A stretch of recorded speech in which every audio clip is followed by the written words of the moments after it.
My. So, Yeah, that's it right there. that's it right there.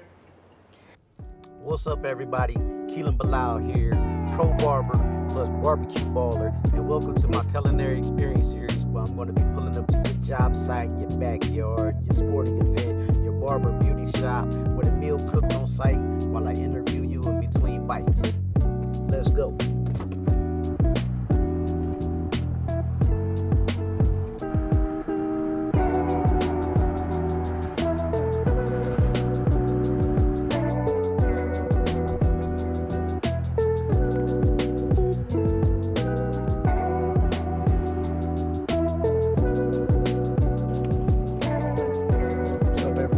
So today, pulling up on my man Jerome Franklin at his store. It's a wrap. It's raining like crazy, but I'm gonna try to get this done. I'm gonna make a tomahawk steak, of course, on the Nomad Grill, because no matter where I go, you know it's with me. And I'm gonna make potato fondant on my Blackstone. So hopefully all goes well with the storm and everything. It's gonna be a good one today.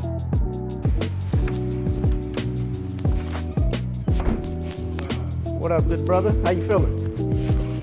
Chilling. I know. You thought I came up to just pick up these shirts, man, but what's good? I hope you hungry today. Oh man, starving. That's today?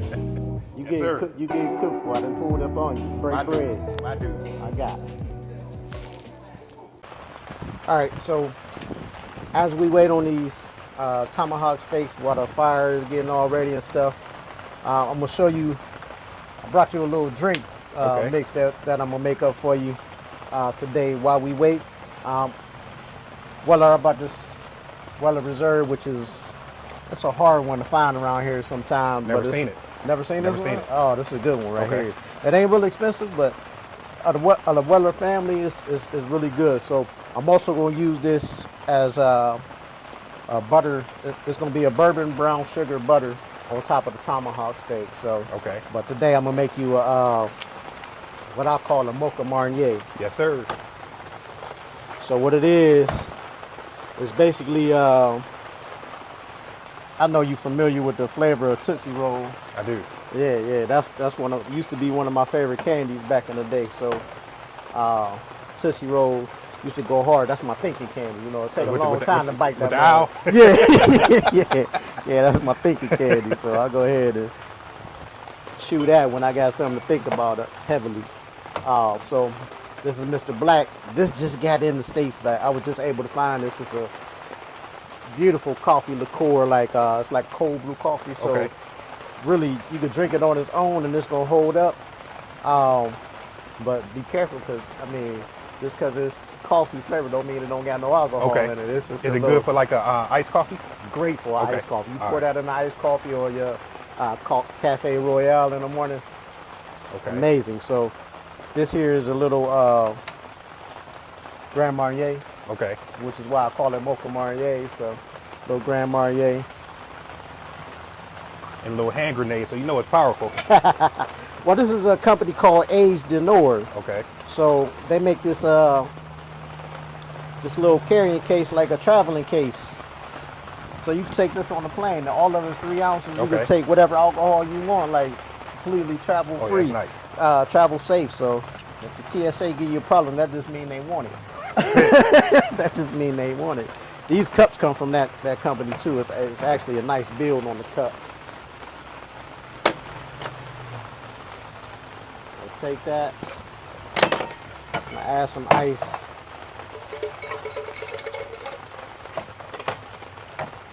Also some cocoa bitters, that gives that little chocolate flavor on top of the coffee. So I like to do about six dashes of that. I like my chocolate a little heavier. Yeah, I'm not too much of a coffee drinker, but I like the mocha. Yeah, the more in the mocha taste. Mocha is it's gonna pull through, especially with this bourbon. So it's gonna pull through. even better. And I'm just gonna full pour this. Oh yeah, I smell it. Smell that coffee? I smell more than the coffee. Might as well make myself one while.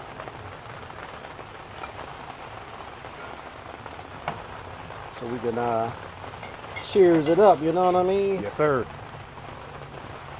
And the day is crazy. The rain is nuts. It's, what, Sunday became what, officially fall? So Sunday is fall. we expecting to get this a lot of this rain up in here. This actually my type of weather as far as fall goes. Minus the rain. Yeah, minus the rain. If we can get just like 70 to 75 year round. Nice hoodie weather for us adults. You know, speaking of hoodies, you know what I'm saying? My boy, that's what I'm here for, because to represent, you know, he making the hoodies, putting it together, got the, you know, It's up there on the hood, you it's know black, what I'm saying? But you can't, it's hardly It's black, it's black, you know me, but I like black, but he also makes the, you know, that's my superhero pose real quick, so. That's it. He also makes my shirts for me, so. Appreciate you. For sure. So I'll come out here and celebrate my guy. Once we start eating, then I'm gonna have some questions for you. Okay. Nice little conversation, man, while we Yes, sir. break bread. So Definitely what we need. I think I gave myself a little more. I'm tripping. Cheers, bro. Cheers. Yes, sir. Congratulations. Appreciate it.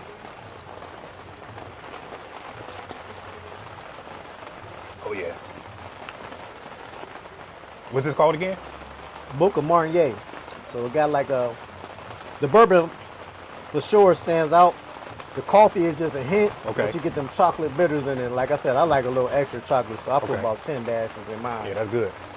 So, Mocha Marnier. Mocha Marnier. Little bourbon, little Grand Marnier, Mr. Black coffee liqueur, cocoa bitters. And, Okay. Not related to Wanye from the Boys to Men, is yeah, it? nah, All right. no Wanye Morris here. Little tougher. For sure. But I'm gonna let you go ahead, get back to work. I know you waiting on the delivery, so I'm gonna let you go ahead. Don't get a little too. I mean, if you need another one, I got you. But I'll be back. all right, I'll be back. I'll see you in a minute. Yes, sir. So as we can see, fire is blazing bright. So what I'm gonna do is I'm gonna keep it all to one side, and as we cook it, I'm gonna sear it first. I'm gonna sear the tomahawk steak first on both sides, and then I'm gonna move it over to the side that has no coals, and I'm gonna use indirect heat to cook it off and to smoke it the rest of the way through. So I'm gonna get finished seasoning this steak, and I'll be right back to y'all. So what I have is tomahawk steak that I've salted heavily the night before. I left it in the fridge. I wanted to just draw some of that moisture out so that now I can pour my seasoning on and make it adhere to the rest of the tomahawk steak real good because of its own natural juices and the fats that have been pulled. So what I have here is my blend of garlic, pepper, salt, and some other spices. What I call it is my GPS. This is my guide to good flavor. So put it on liberally.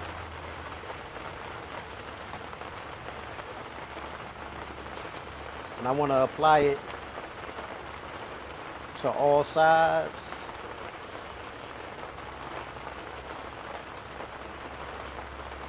As I go, I pat it in. Definitely get it down here on this because this is a good part. People act like they don't want to eat that part. Please, that's where all the good fat is. Like I said, I put it on liberally because this is a thick piece of steak, so as it cooks,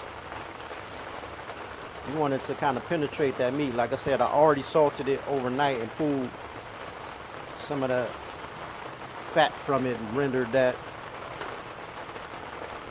out so that it could have some a good place for this GPS to stick.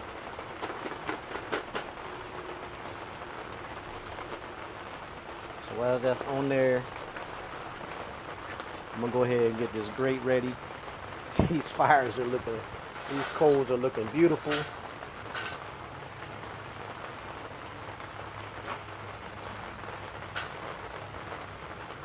Go ahead and put that on there. And the beautiful thing about this Nomad grill is that you really could go anywhere. This thing is magnetic, so when I happen to flip it, it doesn't move out of the way. It's gonna be right there. So I'm gonna put this on now, as a matter of fact. Make sure I get everything seasoned.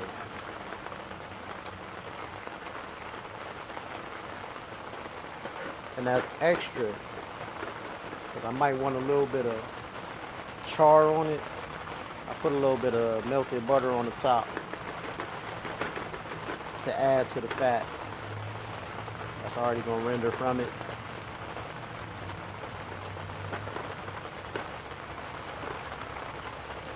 I just don't want the steak to be dry, which I don't think so, because it's good and marbled. So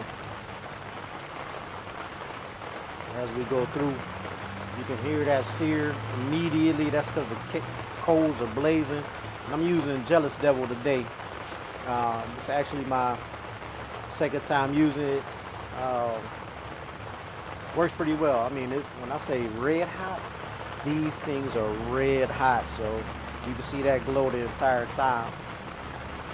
And just like every other TV or television, whoever is doing this stuff on YouTube or whatever, I really wish y'all could smell this, because immediately that smell from that garlic and that butter just, man, penetrates. I know it's going into my man's business.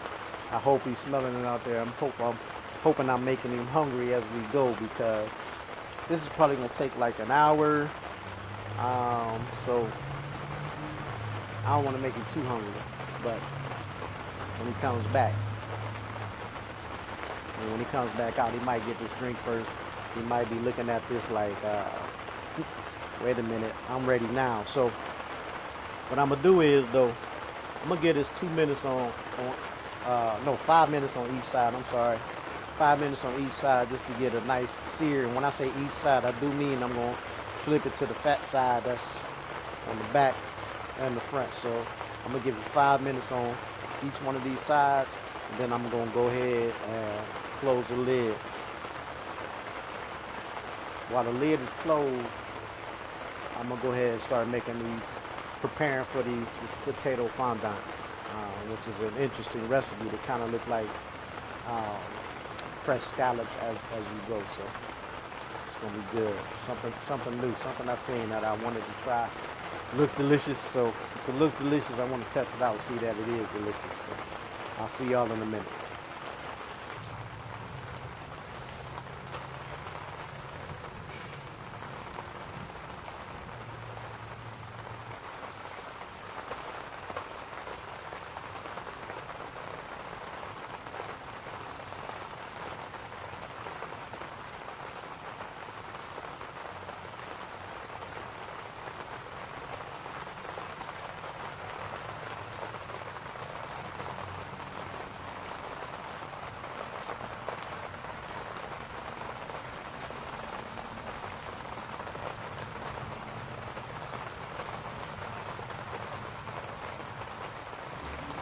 So as we get to this point, what I'm gonna do is finish getting that little sear on it, then I'm gonna add my meter probe to it,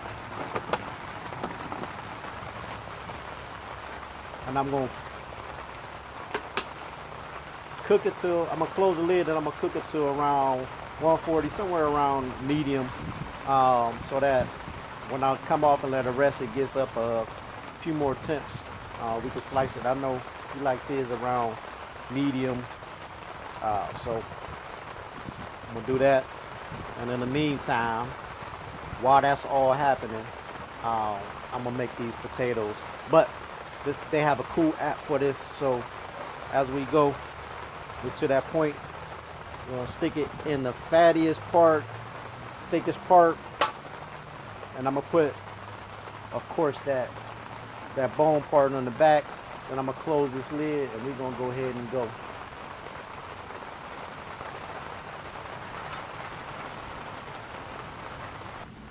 All right, so while this is in the smoker, I'm gonna start preparing these potatoes. Like I said, it's a fondant. So what you want to do is you want to kind of cut into medallions. So I cut the ends off, and I don't want thick medallions. I want to make them like a little smaller round. I want to get a couple out of each one of these potatoes. So what's gonna happen is I'm gonna put it on this Blackstone, and I'm gonna sear them up really, really good, so you get a nice little crust on the back end of it. We're not peeling them because we don't need to peel. Well, of course, I'm gonna take the peel off, so not officially peeling them like normal. You would just see it. So you're gonna get like some real scallop looking potatoes. Like if you like fish type scallops, which I love, they're gonna really look just like them. So as we go, I'm gonna cook them all the way through. Like I said, it's gonna be a sear, and then after they get the sear on it, make sure they're nice and round. After we get a sear on it, we're gonna cook them inside this little butter reduction, like butter, garlic, but I want to get them as round as can be. Butter, garlic, some pepper. Again, my favorite seasoning, that GPS. So when you're trying to find your way to good flavoring, that's what I use, that good old GPS. So I'm gonna get these all cut down, and then I'll be back to y'all in a second. Nice and rounded.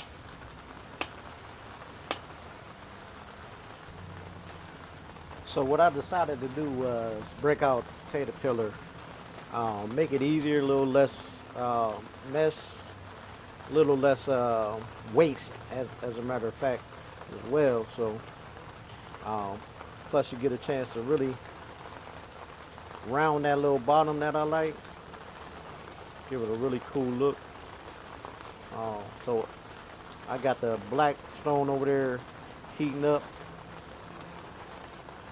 so each one of them are getting the aesthetics, I guess, to be able to go onto that grill and really cook evenly. So what I'm gonna do, again,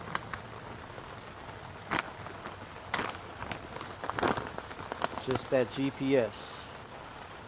Just that GPS. Garlic, pepper, salt.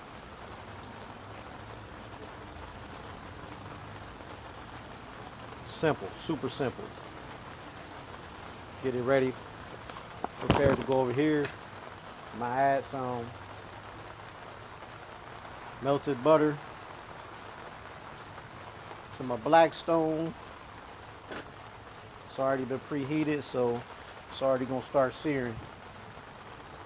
What I want to do is build that nice crust on the bottom and top of these medallions. So it should be really cool. Shouldn't take that long. Should just be about maybe 20 minutes. After you build the crust, I'm gonna put it inside this basically a butter bath. Butter, rosemary, and again that GPS. So right after that, I'm gonna clean this up, and then I'm gonna show y'all the process of the butter bath. So, see y'all in a minute. So what I'm doing is waiting on this crust to build.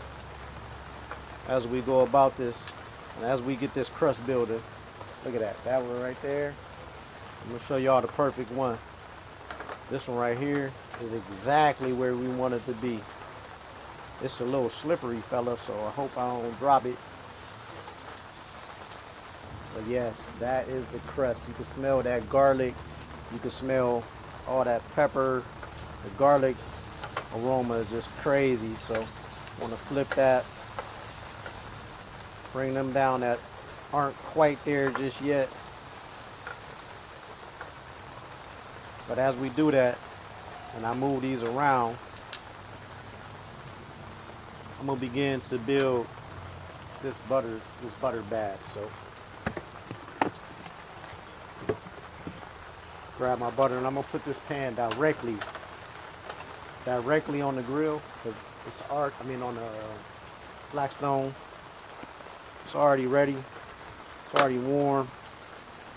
Get that prepared. So what that's gonna do is melt down. I'm gonna put that garlic seasoning in there, the GPS in there. So as these cook further, they can just soften in that butter bag. So there we go. Crust is looking amazing.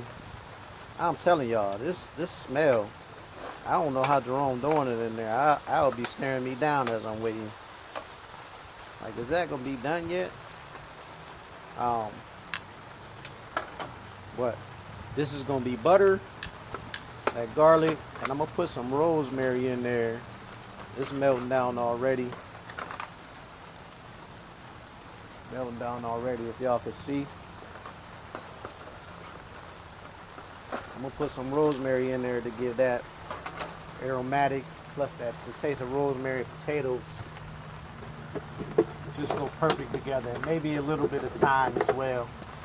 Since I brought it, the thyme is supposed to actually go in my bourbon brown sugar butter. And I'm gonna put that right on in there, just for that good old aroma. And as this melts down, I'm gonna keep a close eye. Probably got like 15 minutes over here on the Tomahawk steak. It's looking absolutely amazing.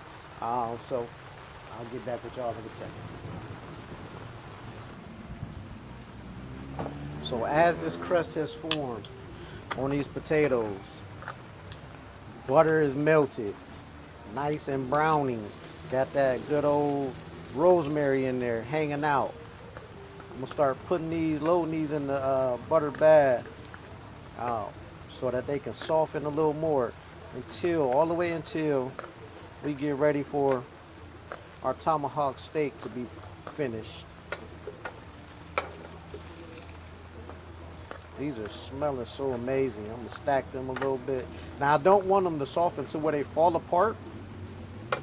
I just want them to be nice and in the middle. Soft. I want that crust. The crust is there so it'll hold it together, but it'll soften in the middle as it's bathing in this broth. So let that drop down and bathe really, really good. So see y'all in a second. Look at this. I just want y'all to see. Look at that. Now that's the type of bath you want for some potatoes. Rosemary, garlic, butter, pepper, salt. This is about to be crazy. All right, so check it. As these potatoes are bathing and this tomahawk steak is almost complete over here, I'm gonna go ahead and start the sauce that I have for the tomahawk. I'm gonna pour it over after we slice it. So again, your butter. I'm gonna take a generous helping of fresh thyme. Now normally I go ahead and I grow this in my garden. Of course, season is over for it right now, so I don't have any. I'm gonna get some fresh garlic in the mix. Minced garlic, should I say.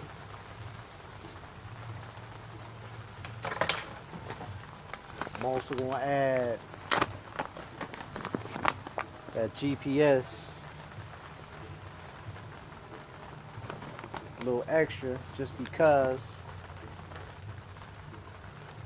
I'm gonna add some of this pre-melted butter just to help keep it alive, keep the other butter from burning.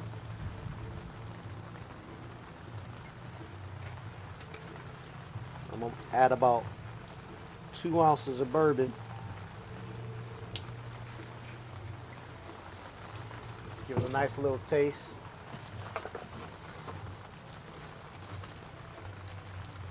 I'm also add about 2 ounces of brown sugar. If more happens to fall out, it's okay.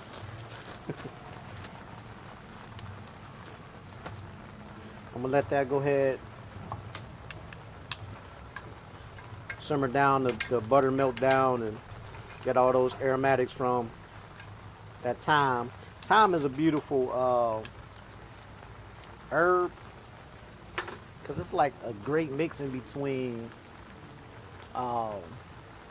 your oregano or rosemary. So I like to use it when I'm doing sauces and stuff like that. It's much better. As you can see, these potatoes though, my, these potatoes are looking great. Maybe you can't see. Maybe I gotta focus in on that. These potatoes are looking great. So, but I'm gonna let this melt down. Steak is almost done. I just got the notification from the meter probe that it's about 5 minutes away. So I'm actually gonna pull it now, and then and let it rest while this butter and stuff melts down. So get with y'all in a second. So 5 minutes away. Get ready to pull it now. Oh my goodness, this thing is looking amazing. Amazing. So I'm gonna pull it, and I'm gonna let it rest over here on this cutting board. It's almost falling off this bone, so I'm trying to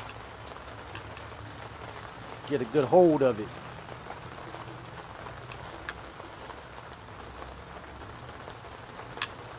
Got to take that meter probe out before I slice into it, but right now I'm gonna just let it rest. And then as it rests, I'm gonna finish out this bourbon brown sugar butter. Let that melt down, and when I come back, I'm gonna slice it. I'm gonna pour it over top, and then we're gonna begin to break bread with my man Jerome. I'll see y'all in a minute. All right, I'm back. Now it's time for me to go ahead and slice this up. Just rested for about 5 minutes. You can see those juices pouring. Go ahead, take it away from the bone. Set that right there. Start to slice into it.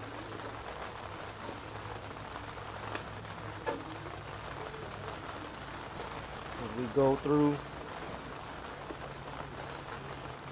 you see it just, the fat is rendered really well. Cooked a little bit past medium, which is okay with me. You still see that good old little bit of pink in there. But as it goes, we still gonna let it rest after I pour this bourbon brown sugar butter on it. So it's gonna be good, really good. Put that to the middle. Presentation purposes, of course.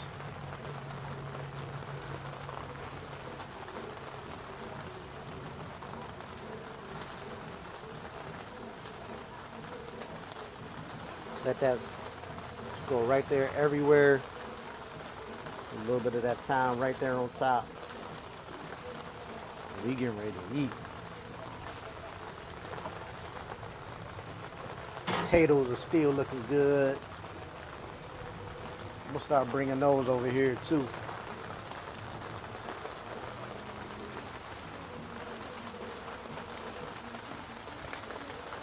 Slide that right to the side.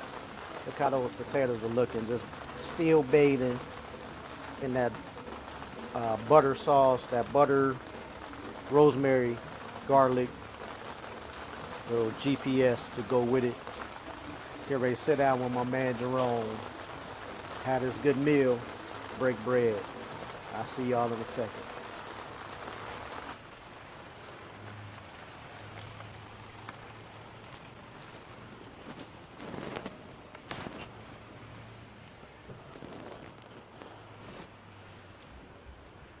All right, so check it out. There go my truck.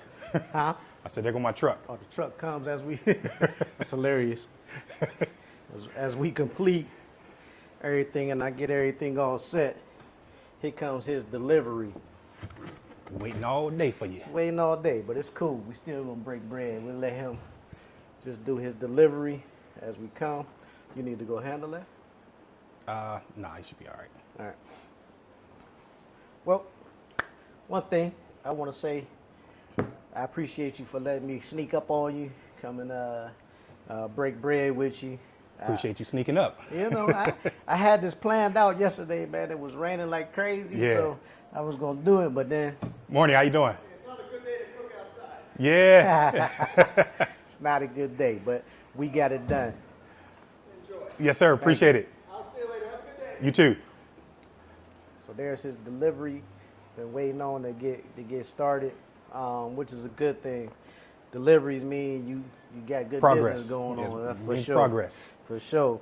So progress is always a good thing, whether it's slow or fast. Progress Exactly. is always great. So what I want you to do is grab you a little something off of this plate here, man. Don't be double dipping with your fork. Just grab it and let's go. There should be on there. Let me go grab this knife real quick. That's how I always do. I always forget something while I'm recording. Oh, So that's always how a it knife. happens. But That's let me how it go happens. grab it real quick. And I'll be right back with you. But get it.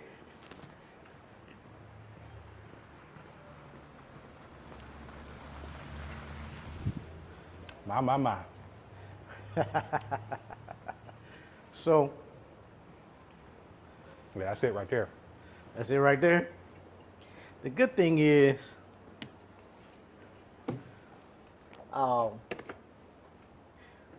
what I done was let that rest for a minute. So, you know, I like to eat mine right away, man. I don't be liking super hot food where I can't enjoy it. So, Burning your tongue. burning my like, tongue. Like is- Martin, Yeah. the apple pie. Can't even enjoy it. But nah, so I wanted to be able to do that, man. Tell me how you like it.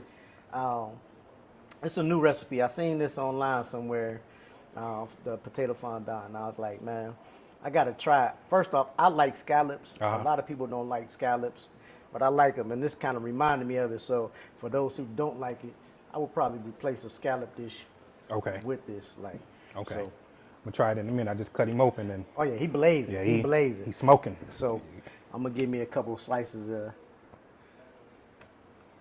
this thing. But see how I do? You gotta dip him in there first. Okay. You know what I mean? All right. Got to dip him on in there. That's that butter, brown sugar, and bourbon sauce. Okay. Let him drip. Give me a couple of these I'm potatoes. gonna take one of this knife on double dip. Move this Flintstone bone out the way.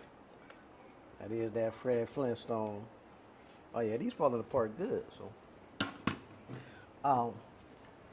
but yeah, man, I wanted to just pull up on you. I don't know if a lot of people know about, you know, your transition, because people all the time still ask me in the shop, man, Jerome still cutting hair. So what I want to do is tell me a little about how that transition went and what made you make that final decision to get from behind the chair and do something else, that because you did love cutting, for I did. sure. I still do. I still dibble and dabble just a little bit. You know, a couple clients here and there, but I mean, I decided, you know, when I was coming up on my 20 year of cutting, that, and always was doing the screen printing and the licensing for the NCAA. And when I came up on my 20 years of cutting, I wanted to pretty much transition to something else. Didn't know what, but I wanted to do my screen print, do my college licensing.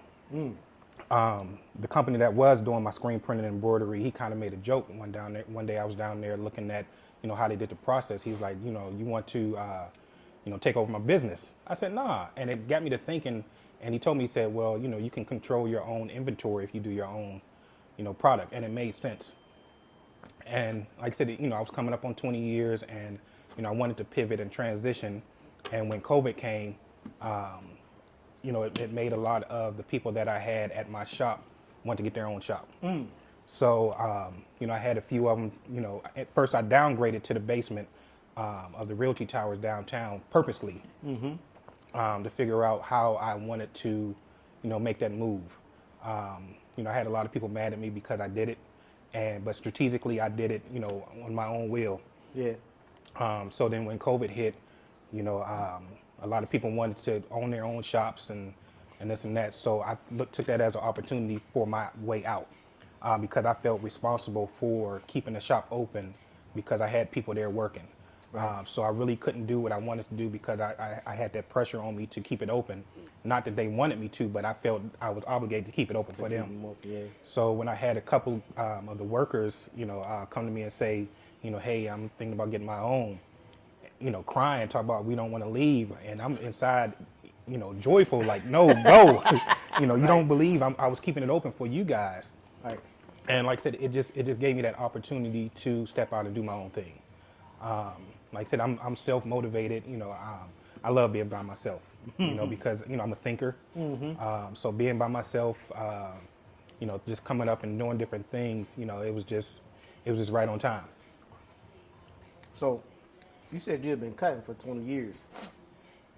The wild thing about that is, I met you cutting my hair, cutting your hair, and so I had already been cutting. And then you had always had a mentality of, wanting to do something entrepreneurial, but you just, at the time, you didn't know. You was in school and working at some type of factory. At that point, and it just so happened that they shut down, and you were able to attend barber school from that license. So I've always known that you had the mentality of creating something. Back then, tell us how that was, because you wanted to be in barbering, but you was made to transition into barbering. Yes, I worked at a factory in Newton Falls, and I was going to school at the same time for business. And I worked there 4 or 5 years. And one day I was on vacation. I got a phone call from one of my coworkers that said, "Hey, we went to work and the doors was padlocked." So it was one of them things where I didn't have my degree, and I really didn't want to be in the manufacturing business anymore. So I was in that limbo area to where I didn't know what I wanted to do. I thought about the military. I really didn't want to do the military, but I wanted to do something. I didn't want to be stuck in a dead-end job. And I remember coming to you, the first time getting my hair cut. And I used to cut my own hair when I was when I was younger because we couldn't afford to go to barbershops. So at the time, I thought I was doing a good job until I came to you to get my hair cut. And I remember to this day, you told me that, hey, you took your hairline back. I could cut it, but I'll line it up next week. So next week I came to get a haircut. You cut it and said, well, it's too far back. And I thought, like, man, this cat just trying to get money from me for me to come back. But at that time, I thought I was doing a good job, but I really wasn't. But, I just kept the hair off my head.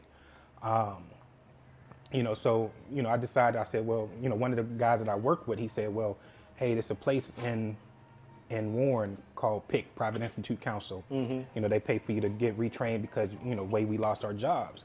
So I went there and barber was on the list. And I, ended up going to barber school and, came to work at Ryan's Chair, was there, 5 years and, opened up. But, the transition, I never thought I would be doing it. Never in a million years. But I love it.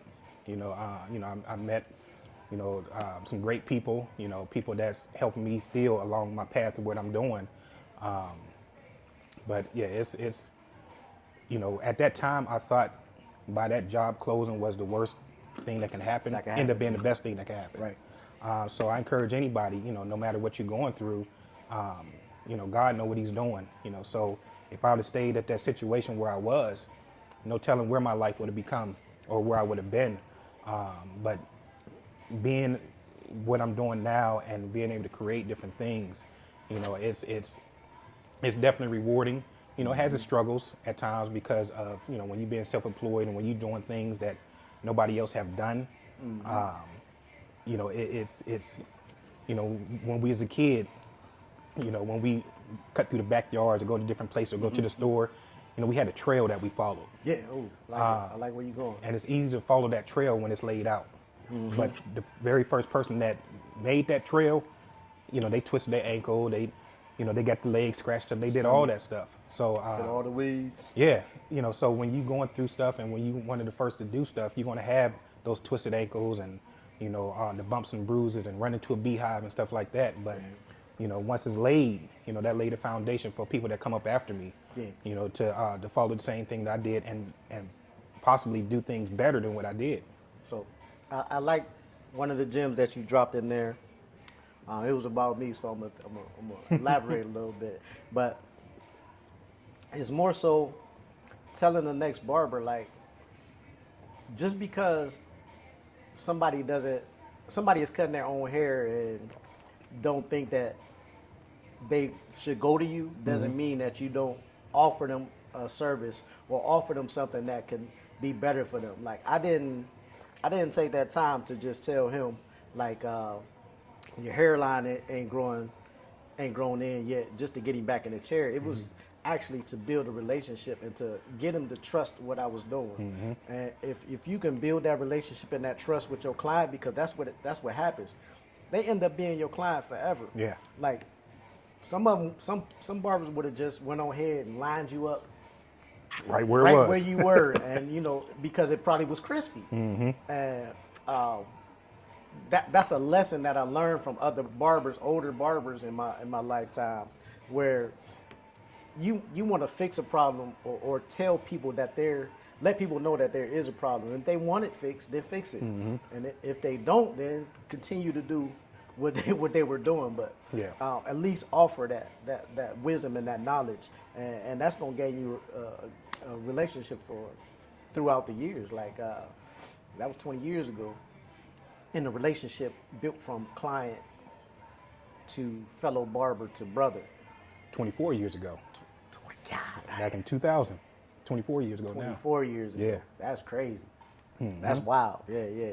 So that's 24 years worth of relationship and the brotherhood that, was built off of just him trusting me with, okay, I think he know what he's doing. Let me go ahead and sit back in his chair, and if he corrects it, then it's gonna be good. So, so building relationships in wherever you are, really, but in this barbering industry, man, it's amazing what you do through this. So, from client to barber at Ryan's Chair to building one of the shops, second to what Ryan did, just following up, like you said. Ryan created a path for us. Absolutely. And then you continued that path. How was it in building the Star Liner? Because you were young. Was one of the youngest, at Ryan's. It was tough. When you go from, those of us that have been in barber school, we know how we move up in barber school. The closer you are to the door, the more experience you have. Right. So in barber school, as you get closer to being done and getting your hours, the closer you are to the door. So when people come in, you don't want it being requested. So you don't want us always cutting hair all the time. So when I went from that to Ryan's Chair, the top shop in the city with all the top barbers, and you sitting all day, it was a struggle. Some days when you didn't have no clients, Some days when you cut 1 or 2, and you're happy for those 1 or 2, but it was a struggle. And thank God that I'm mentally strong, and I look at the finish line. I look at my goal as opposed to looking at my situation, and I could see, okay, things ain't gonna always be like this, and things get better, blah blah blah. As long as I get people to trust me, and I mean it worked out. Going there, opened up on Market Street, then eventually downtown where I wanted to be, and again followed the blueprint of Ryan, where he had the nail techs, the barbers, the beauticians, because again Ryan was definitely ahead of his time on what he did. Way ahead. And we give you your flowers now, Ryan. Because Right. you responsible for a lot of us that's out here. Facts. You responsible. Cheers up. But yeah, it's not easy, but nothing in life is easy. Right. You just got to keep focus of your goal and keep striving forward. But one thing that's important that somebody had to tell me, because I'm so goal oriented and I'm so focused on getting to where I want to get to, I forget to stop at the landing and look how far I've come. Because me, I feel like, people say, oh, I'm proud of you, I'm this, I'm that. But in my eyes, I feel like I haven't done anything. Right. And it's natural, but that's how I feel. I feel it because I haven't reached where I wanted to reach. But somebody had to tell me, say, you've kind of come a long way. You have to stop and look. Stop at the landing on your way to the top floor, but stop at the landing and look how far you've come, and you appreciate that. And that's important. You ever read The Alchemist? No. Amazing book. Okay. Like it's I don't want to say it like this, but it's a lot of parables in there, similar to what Bible stories are. The story is told kind of biblical like. Okay. You know what I'm saying? It's not in comparison to Bible, but it's it has those stories like fables and stuff in it that you can compare to today's life in it. And what you touched on right there was one of the points that the alchemist was telling the young man that was traveling. Like he taught him to take this plate or something and go through the palace, but don't drop anything. And when he came back to him, he had this cup. And when he came back, he was like, oh, you didn't spill anything. That's good. But what did you see while you was there? And he was like, I didn't see anything. Okay. So he never stopped to look. So he had to take a second path into it to actually view the beauty of what the palace that he was walking through. Yeah. So that's a good story and good parable, a good fable for. Almost like Golden Child. Just like the Golden Don't drop Child. the water. Don't drop the water. Just like Golden Child. That's where I went to when I was reading it. But it's an interesting thing, like because we so focused on what our task is, and not spilling it and making sure nothing goes wrong with this that's in our hand. Yeah. That we don't enjoy the stuff that's around us. So we got to get a chance to definitely smell the flowers. Take a stop at that landing to know you made it to a point. Enjoy that, but continue to Keep go. going. Keep going. Continue to go. Don't enjoy it to a point where you just stagnate. Yeah. But keep going in what you do. So that's a good thing. So from the starting lineup to starting lineup on Market, then Hillman Way, then to downtown. That's what I want to talk about. Cause that was man. It was a big move. That was a huge move a big move. for and I'll say a black entrepreneur to take over a building like where the news was, and you know how much that rent could be. Yeah. And then not just take it over, but renovate it to where it was that. Like, what are you doing down there? Yeah. To where other businesses was like, oh, no, we got to get around that. We need to see that. How was that, and what nervousness did you have taking that responsibility? Because it's a responsibility on you, on your shoulders, not just a task that you moving, but it's a responsibility. It was a huge responsibility, and it was nerve-wracking. I think you had just opened maybe a couple years before that, and I only had a couple barbers on Hillman Way, and I remember applying for a loan with a bank I won't name, but I was banking with them for years, and I applied for, I think it was like $5,000, and Such a low amount. so low amount. So when I applied for the loan, the branch manager, he said, "Oh, you should be fine. The qualifications, it's a 680, and you have to be in business for 5 years." I was cool. I had 720 and was in business for 7 years. So Crazy the numbers. guy came back and he said, "I don't understand it, but you were denied." I said, "How?" So it crushed me at first because I always wanted to be downtown. So what I did was I maxed out all my credit cards. I was 110% maxed out on everything. So I went from 720 to low fives because I believed in what I wanted to do. And if you're not gonna give me anything as a bank, I'm gonna do it myself. You're going to do it yourself. By any means. By any means. So, my score plummeted. And when I went downtown, again, I had 2 barbers and a possible stylist, one possible stylist. And when I went down there and, everything was set up, that's what drew the other people to come work. And then when when it was time for me to expand and get the smoothie shop and get the spa down in the basement, I applied for that same bank for $100,000. Again, I went from 720 down to low fives, and then I built my credit back up. Now I'm 750 credit score. Back at 750, went to this bank. Same bank? Same bank. Applied for the loan, and I got halfway through the application. The only thing I need to bring back was my financials. And when I left the bank, I went over to my accountant to get my financials and realized, like, okay, this bank turned me down for $5,000 a couple years ago, and I'm asking for $100,000. There's no way they're not going to give me anything. So I didn't take my financials back to that bank. I ended up going to another bank across the street.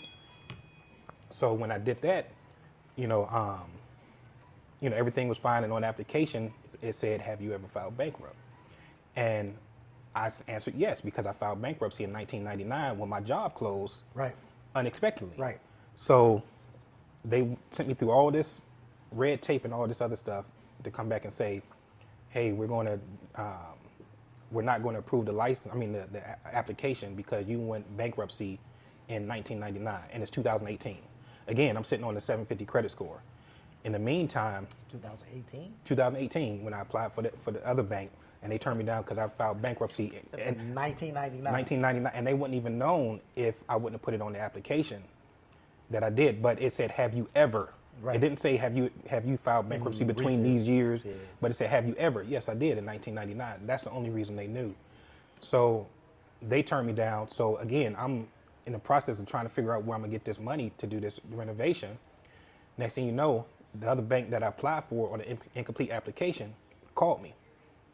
And, at the time I was putting color in my beard. I'm just letting the gray go now, but I was putting color in my beard. I had, stuff on my hands, and I was talking to one of my clients, and so I'm trying to hit, it was a Pennsylvania call. So I'm trying to hit ignore. Oh, he's like, "I get it." So he hit the button and he put it on speaker and he just said, "Congratulations, Mr. Franklin, your application was approved." That's crazy. And it said, "Okay, you denied me 4 years ago for $5,000, but you approved me 5 years later for $100,000 on an incomplete application."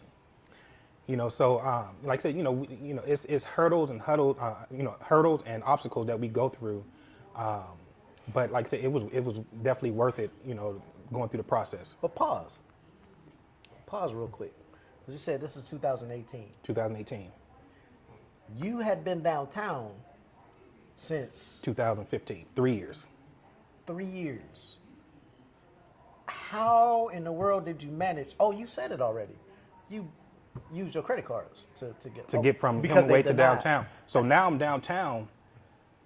I guess they look at barbershops because now I'm rubbing elbows with those same people that Yeah. turned me down. Uh-huh. So now wow, we didn't know you was running a business like this. So business. we see It's the business. type of people that you have coming in. We see how your clientele is going to all these other restaurants and feeding off these other restaurants. So so we're going to give you this money now. Relationships. But when you're in the hood, they don't see that. They look at it as just, oh, he just have a barbershop, not as a real business. And that's the thing, the black eye that we get for having oh, it's just a barbershop. No, we running businesses. So what's crazy is, you know, when I went to the mall, no loans, no nothing. Ambition, trusting God, and all of that. And $15,000 that I had, that wasn't even mine. It was, you know, I got that from family members. So it's crazy how long we had been in business at that time and paying taxes that banks were still looking like, no, we can't give it to you. And it's wild to know that even at a 720 credit score, that you couldn't go to a bank and get $5,000, which is a crazy low amount. Like, you can get that from a family member that just like, you know, kick back in the back. I had more on my credit cards availability than what I was asking for. Right. I just didn't want to use my credit cards. Right. But I didn't let that decision from them stop me from what I wanted to do. And that's key too, you know, I mean, it's, you know, don't do anything illegal. But, you know, if you have the means of supporting your dreams and going after your dreams, if you don't believe it, and, you know, they always talk about skin in the game. If you ain't willing to put your own skin in the game, and that's what I was willing to prove, like, okay, I'm not just asking for your money as a bank, which y'all all claim to say, oh, we do this for minorities, we do this for small businesses, which is a lot of times a slap in the face. But, you know, if you ain't willing to do it yourself and show them, like, okay, I'm going to do it with or without you, you know, like I said, it's a great feeling to know that I went down there and I needed their help. I thought I needed their help, right? But I didn't need their help at the end. And, you know, like, to be able to be downtown and to, you know, have a black barbershop downtown, which helped change, and the same thing with you, to be able to be in the mall and for me to be downtown, it shows them like, okay, this is not what we thought we were getting. You know, because I know when you went to the mall, I know when I went downtown, you know, we had the microscope on us. Yeah, you super know, microscope. But, you know, we showed them, like, you know, hey, these people, you know, these guys and these barbers and these beauticians, and you know, they can run respectable and clean businesses, you know, because it's a respect factor with us, you know, as barbers and beauticians, because we're like bartenders. You know, we got some of the worst thugs and, you know, and some of the best at the same time. Yeah, that come to us and they respect us for what we do. You know, so like I said, you know, just keep going. You know, no matter what anybody else say to you, or anybody else say no, or you know, try to stop your dream. As long as you believe it, man, just keep on going. You talk about skin in the game, brother. We got white meat in the game. Exactly. Like, we didn't scrape to the elbows and everything, man. You say you know, went and did all your credit cards. Like, that's crazy that you have to, at a point. It's great that you are able to, but it's crazy that you have to dig and bury yourself in debt and still be able to work your way out of that without having that financial backing from an institution that don't understand. We've been in this forever. Yeah. You know, this barbering been since the beginning of time. You know what I mean? Basically. So it's crazy that we gotta dig that hard just to prove we're a business. But I also believe that the stuff that we go through not for us. You know, we go through others that come behind us. Oh, absolutely. You know, whether it's our kids, whether it's our community, our neighborhood. You know, we going through the stuff. You know, we knock down barriers. You knock down barriers. Ryan knocked down barriers. Kenny knocked down barriers for us, but it's also for other people that's coming up from behind us. Absolutely. Coming behind us, not coming. Yeah. Coming along the way. Yeah, exactly. Yeah, following our footsteps. Exactly. There we go. Following that's our what we're footsteps. gonna use. Yeah, the other thing. We not. Yeah. Following our footsteps, because yes, nowadays, and it's great that, like you talking about, your barbers and your stylists wanted to have their own, which is great. You know, people learn from us, which is a great thing. We want to be able to teach, and they do have it slightly easier because of, what we went through. But we wanted that. We wanted that. It's kind of like we create a generational wealth for the people that's following our footsteps, and not in the financials, but an easier pathway. Like, you don't have those hurdles and those obstacles that we had to go through. As long as you listen, though, because you can create those for yourself. But if you listen, like, bro, we already did this, take these steps, and it'll be easier. So that's a great thing, man. And a lot of people think that, especially when somebody want to leave your shop, to get their own. You have some of them that don't want to ask you anything. They want to do it on their own because they think that you're going to hate on them. But if I'm going to give you the good, I'm going to give you the bad. For sure. So there's a lot of things that I've learned from Ryan, good and bad. So there's some mistakes that he made where I looked at it like, okay, I'm not going to do that because he did that, or I'm going to approach it this way. Learn from everything that we do, whether it's the good things that we did or the bad things that we did, because it's learning from all of it. Right. It's definitely, it's always a lesson. Always a lesson in what came before you. You know what I mean? So take that as advice and go. But I want to give you big ups, man, and pat you on the back, and a little bit of myself on the back for being game changers. Because, like you said, going downtown where it was basically, there was none of us, like in businesses, zero. Period. Yeah, there was zero. And going out to the mall where there was zero, people had tried in the mall, which I know, but didn't last, and I don't know why, but at the same time, I knew that it was going to be a struggle just because of how people viewed us and viewed the barbering industry, period. Like you said, the banks never really paid attention that we are a business, and the microscope, not only was it a microscope on us, a magnifying glass, how you magnify, put that little beam on. We had that little heat on us, not just seeing us close, but that little tight fire that was, warming our backs the whole time. So, man, kudos, big ups, man. Shout out to you for even, putting that on your back. And you did things down there that was ahead of the times, because eventually the hotel came, but you went through a transition, not just from barbershop owner and cornering that market to where you had the smoothie shop down there, which was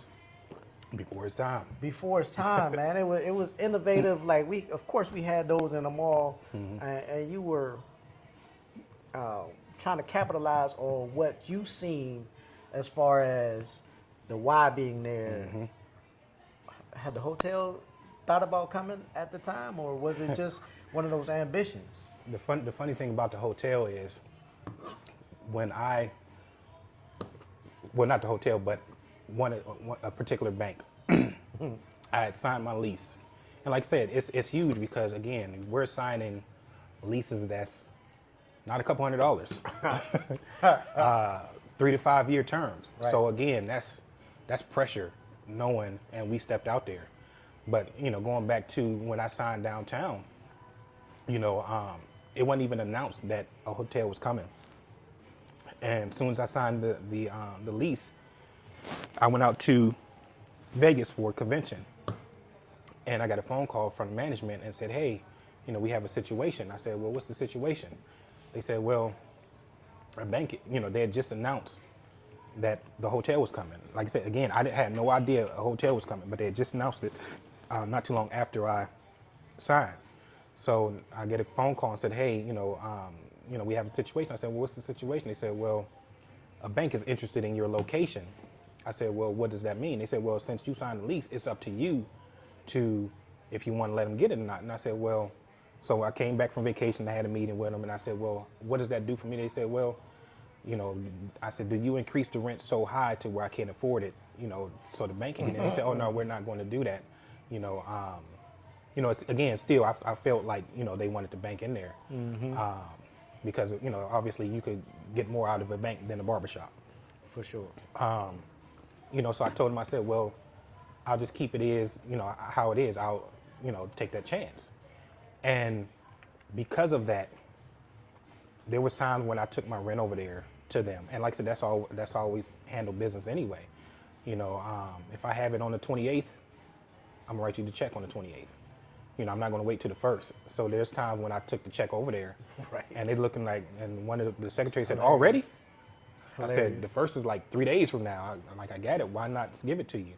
And she made the statement, said, oh, you'd be surprised how many people that you think that have it that don't. Yeah. And what made me think like, okay, here it is. You guys, probably not them, but it probably wasn't a popular decision to have a barbershop down there. To here it is, the person that we thought we was going to have concerns about is paying his rent early before people that we thought, oh yeah, these are A1 tenant. You know, but yeah, it's you know, it was a great move, especially like I said, the hotel, then the restaurant and bistro came over, you know, the festivals, all that. So it was a great exposure on the shop. Yeah.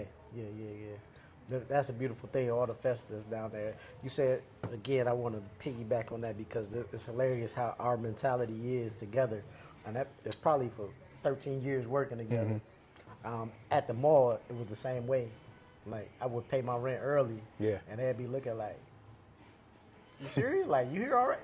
Yes. Because you're not going to have that over me to say he was 3 days late, he was a day late. Or for us to come in and say, I want to put something on it. Yeah. I want to put something on my bill. Nah. Like, you know, this whole thing right now and early, so you know that it's respectable and you're going to have this. It's funny because during COVID,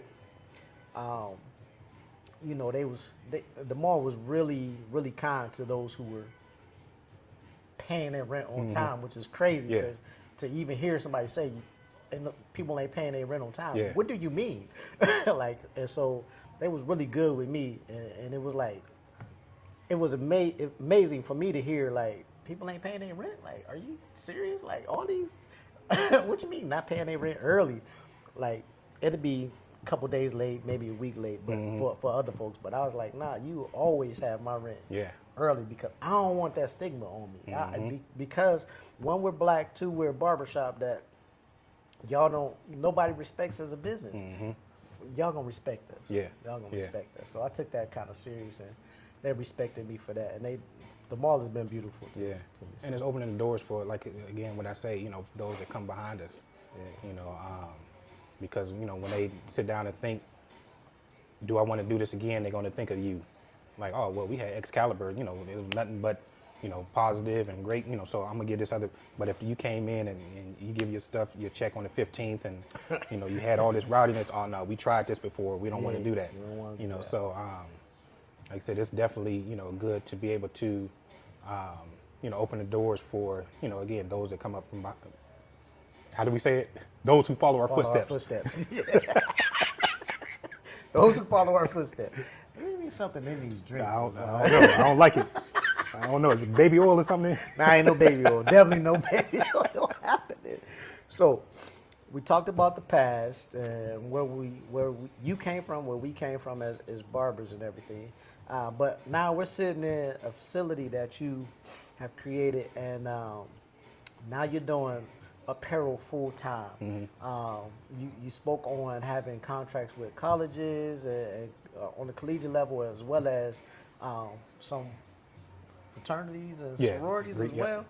I want to talk about that because to me that's major. Like, you didn't just do this on a whim. Like, I'm gonna just do some T-shirts because I see high schools doing this, and nothing wrong with that. But at the same time, like, you didn't just quit something that was bringing you steady income to say, I'm going out on a whim and stepping out here. You actually made these connections and these things that you knew.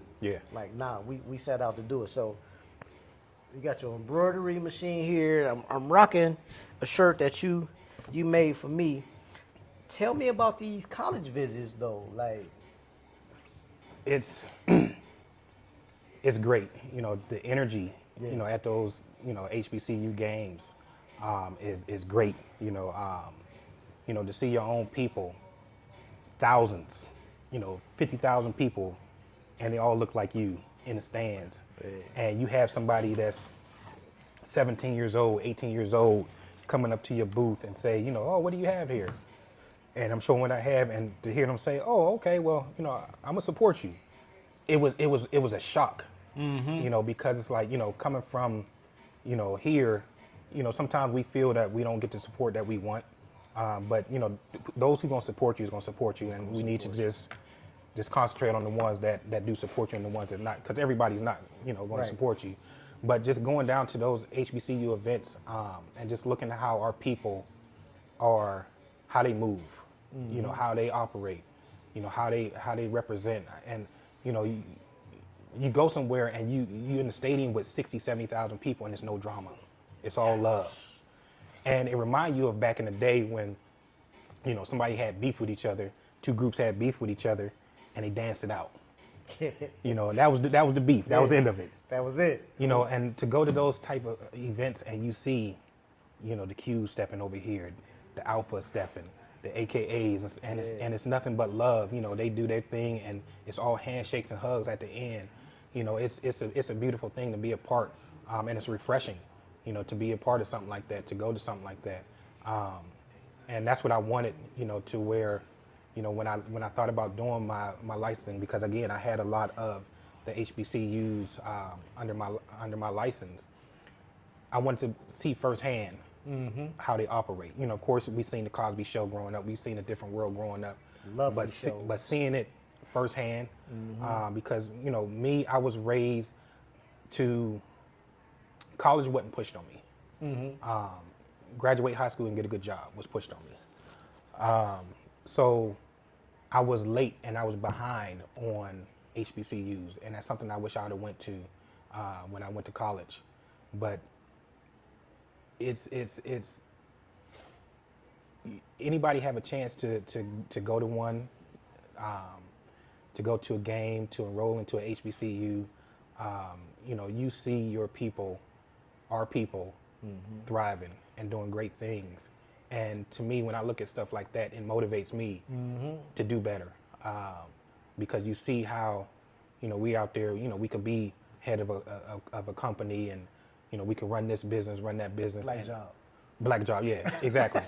And it's definitely motivational to see that. And, you know, a lot of the people that I've run across, they don't have a problem of reaching back and helping somebody up, you know, to the point where it's scary. You know, because it almost seemed like, you know, it was just smoke and mirrors, like something that we all used to is smoke and mirrors. Yeah. But when you meet somebody in those places and they say, oh, here's my number, you know, get with me on such and such a day, and you reach out to them and they respond, it's like, oh, wow, I didn't expect that. Right. You know, so like I said, it definitely keep me going.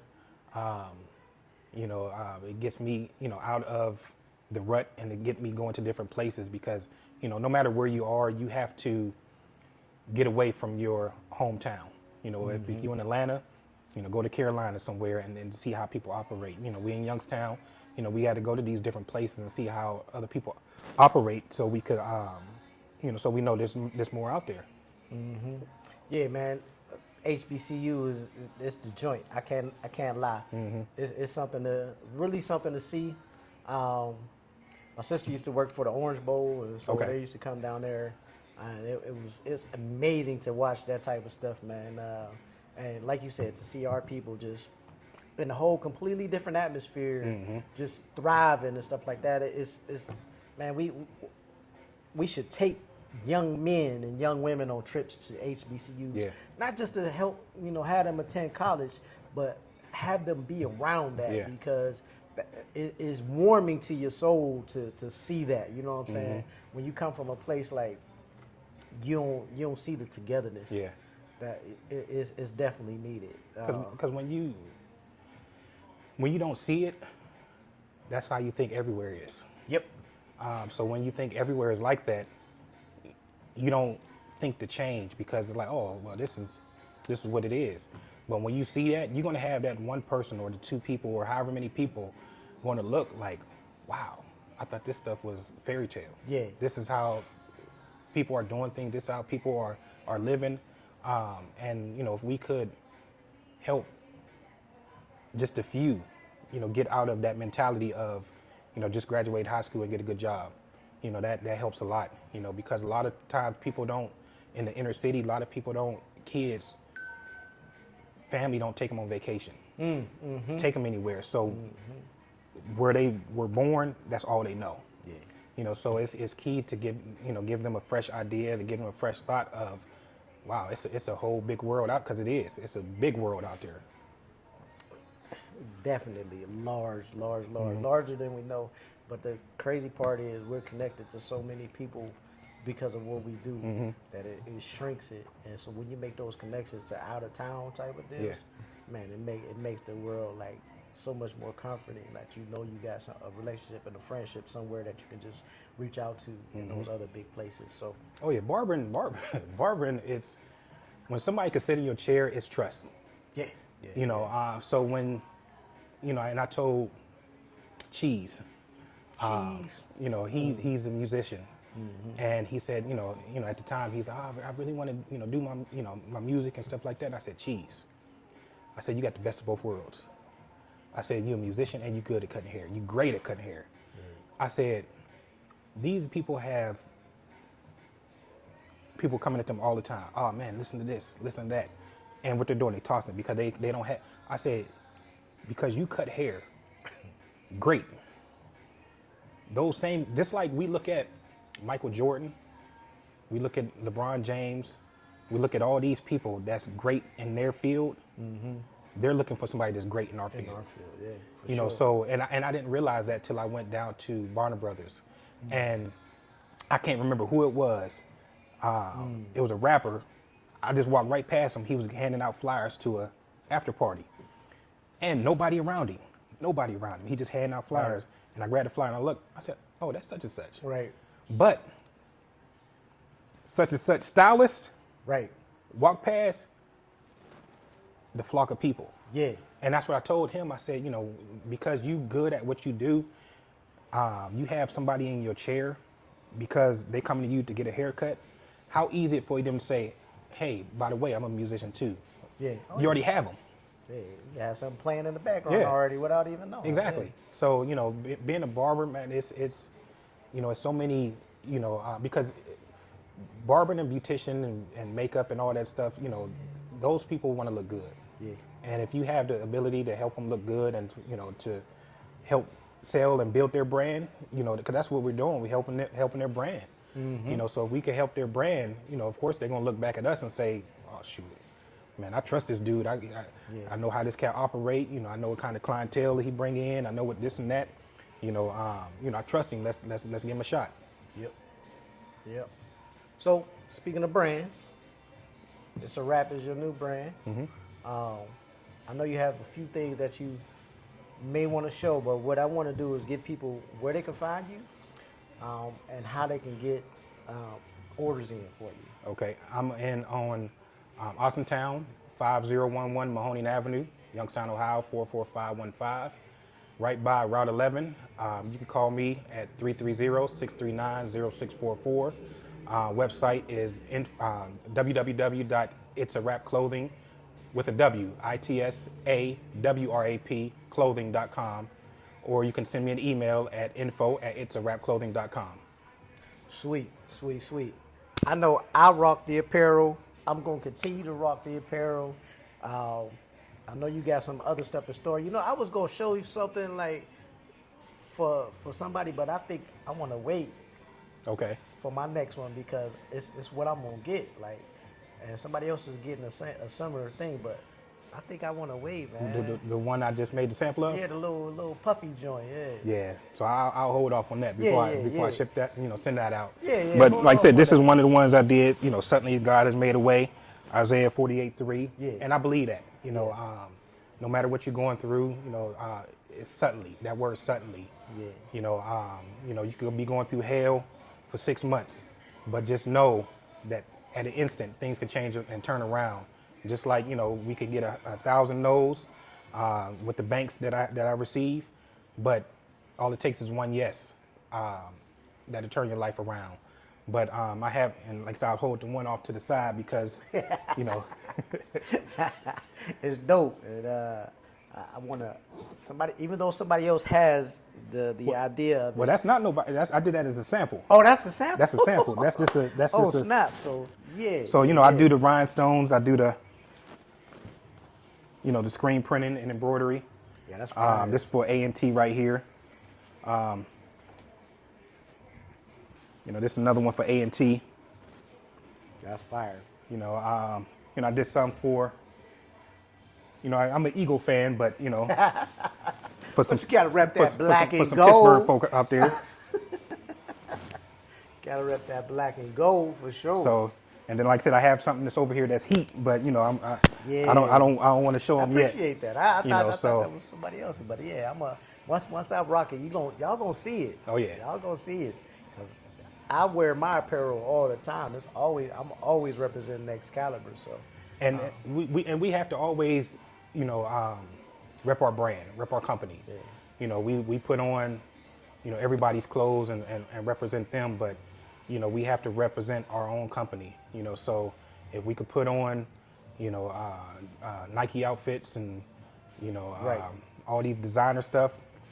If you have a business, you could rep your own company, and then show the creativity of your own, and that draws more attention to your company because people are going to ask, "Oh, what's such and such?" That's your time to pitch your business or explain what you do, because you never know who's out there looking for your services. for sure, that is word right there. I always rock what I have, you know, whatever Excalibur is. I rock your stuff too, just because. I mean, that's relationship. Yeah. You know what I mean? I try to rock the people that's in our city instead of just name brands that already have something established. And there's nothing wrong with that because they built their way from some way. Yeah. But we trying to build our way from some way Exactly. as well. So, but listen, bro, we smashed. It's left. It's all that's left. Smashed, man. I guess it was good. I guess Man, you it was great. enjoyed It was great. I definitely appreciate it. For sure. So I just wanted to come through, give you a shout out and get you highlighted because that's Yes, sir. what this focus is. Not just to come out here. It's definitely to break bread up, but I want to make sure my people, the people that I rock with, and people that sometimes are unseen, Yeah. get highlighted. Okay. You know what I'm saying? So that's why I wanted to create this and come through and be able to, share stories, man, because your story means something to somebody else. My story means something to somebody Exactly. too. So I appreciate you for letting me come through and Appreciate you. interrupt your day of creation. So just want to say appreciate you, bro. Appreciate Love it. you. Likewise. Love you too. Indeed. And so until the next time, keep your eye open because who knows, next time I might pull up to break bread with you. Peace. Peace.